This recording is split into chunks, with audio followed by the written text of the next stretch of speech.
Sachez que dans Wicked, Glinda est une énorme connasse et vous me ferez pas changer d'avis. Parce que personnellement, j'ai toujours une vision de cette bonne fée comme étant belle, attentionnée et soigneuse, mais au final, pas du tout, c'était même tout à fait l'inverse. Et même dès le début du film Wicked, dès l'intro, on te la tourne un petit peu parfaite, comme étant à l'écoute du peuple, et même qu'elle était pote avec la pseudo-méchante sorcière. Pour qu'au final, on capte que c'est une harceleuse avec sa réflexion, elle est verte, avec son air de dégoût. Après, il y a eu la scène de la chambre où j'ai pas mal rigolé, où elle a foutu Elphaba dans un espace aussi petit que la chambre de Harry Potter chez les Dursley. Et personnellement, j'aurais eu les pouvoirs de Elphaba, j'aurais pas été aussi diplomatique, j'aurais déjà brûlé la moitié de la population. Mais pour revenir à Glinda ou Galinda, parce que oui, j'ai pas oublié la BR sur le prof chèvre, on lui dit qu'il peut pas prononcer son prénom correctement et elle a continué de le reprendre et se foutre de sa gueule avec ses deux acolytes de merde.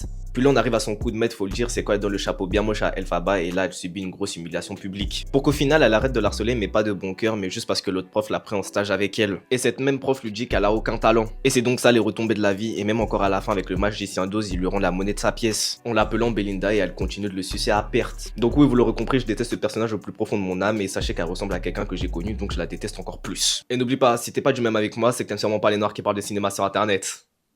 Bon les mecs, j'ai vu la partie 2 de Wicked hier, et force est de constater que c'est pas totalement une connasse, mais j'oublie pas qu'elle l'a été.